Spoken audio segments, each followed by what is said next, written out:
day, everyone. This will be a recovery video log for October 15th, 2025. It was yesterday. It was Wednesday. All the goals for the day were to brush teeth, make a morning video log, get a haircut. Didn't do either of those two. I did brush my teeth, though, thank goodness. Make recovery video logs, wake up at 9. Do video log descriptions, do a load of laundry, deposit our checks, and upload a video log for the day. Everything got done except the morning video log, the haircut, the recovery video log, and waking up at 9. So I did wake up at 9 originally, but I got right back to bed. You know how it is. I literally wrote nap, and I'm like, bruh, I just went back to bed. Like, what do I mean? So I was really just like, oh yeah, we're great. The bed looks so comfy. So, yeah. And then got up, started my laundry, worked on some video log descriptions, talked with Ava for a little bit, made another one. Took a break to play some MegaBonk, and then Ava wanted to go to Albertsons, so we did that. Went to Albertsons, I got some donuts to eat, and then came back and we hung out, I ate my donuts, and then our checks came in from work, so we went to pick up the checks and deposit them in the bank. And then when we got back, she busted open a pack of Costco noodles that she'd gotten. So we both tried them and they were pretty good. Honestly, we added a little chili paste. It was nice. And then we watched some future diaries before heading off to work. I had time for one game of MegaBonk, and that was it. And then work was pretty good. I ended up making really good money at work. It was not bad. It was not bad. And then a couple of people tipped me that don't usually tip. They really never ever tip. So when they came and handed me money and they were like, "This is from Corey. This is from Brandon." What? Are you sure? Are you really sure? It was kind of funny. And then there was a lot of regulars, but no one that I was familiar with. Familiar, chatting up. And so it was a lot of people who were like, "Oh, hey, how's it going? Yeah. Bye." That kind of just that kind of interaction, but yeah, ended up closing probably half an hour early, and dude, towards the end of the shift, 2 potential tables came in, and both of them wanted to go, and I was just like, yes, I get to close early. So ended up closing a little early, and then we headed over to Summer's house to help with Alex. Alex was having a rough time, so we helped out and literally just sat there and calmed him down, whatever. Corey wanted some McDonald's, so I went and got him that. Got something for Ava and I, and then we were hanging out over at their house for a little while. Dude, their dog, they have a dog named Maui, Daniel does, and then the people living with them have this dog named Gus. Gus is huge, bro, and he does not really like me for some reason for a little while, but he finally was just and I was just like, "Gus, my boy." So it was pretty funny. And then after that came home. I played MegaBonk for 40 minutes. And then headed straight to bed. And I was like, I'm so tired. Gotta get up at 5:30 to get my mom's car. We had this plan to take Alexi to work. And then, we ended up, I was just like, oh my God, I'm so tired. And I'm gonna be so tired in the morning.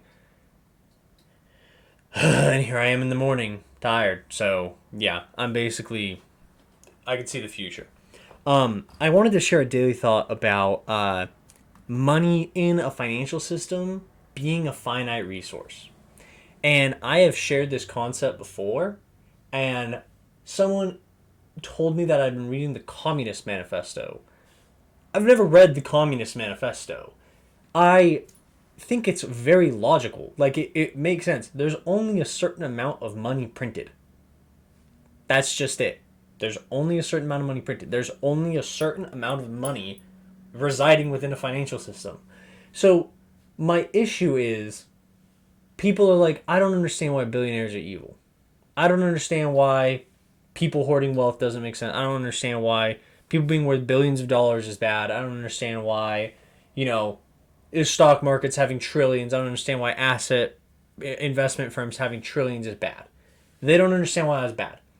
There's only a certain amount of money within a system, okay? Obviously, when you're talking about wealth, that's not money. Money is not wealth. Money is a medium to transfer wealth, right? Well, the issue comes when you can use wealth to take very, very low interest loans and get cash, right? What people don't seem to understand is that when someone says they are a billionaire, They own billions of dollars worth of stuff. And I feel as though people don't properly understand that.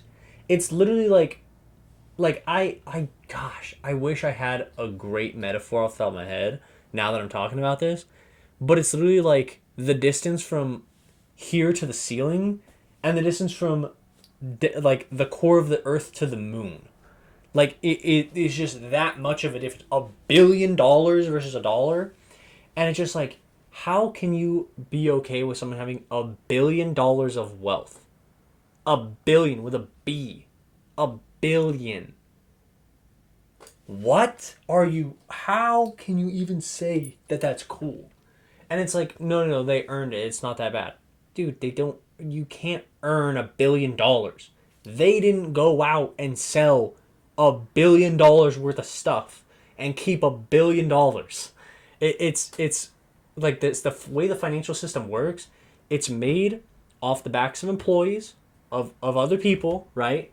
Or it's through sales teams. Like, you have to own the system that's making money, and you have to allow other people to own the system and invest in the system, causing the price of the company to rise, and you own a lot of the company.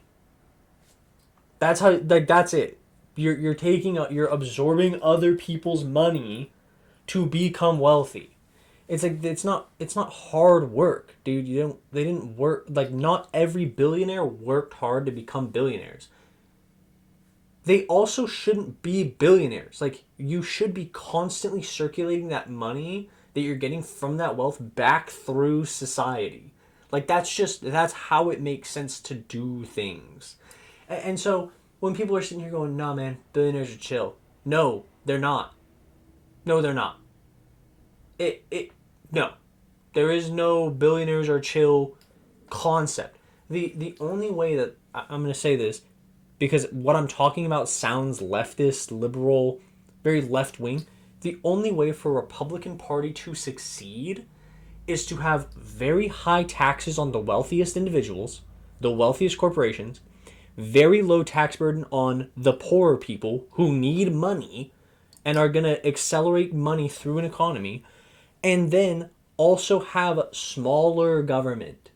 And the only things that would really need to be funded in a true Republican government is old people stuff, interest payments, what are the military? Obviously,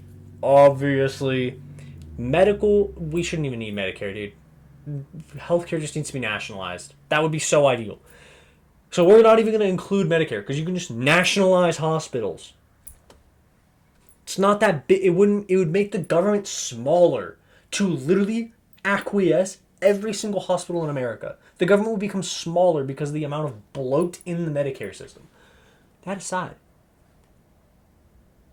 if their main three payments were a new version of Social Security, a better version of Social Security, interest payments on debt, and gosh, I just lost it.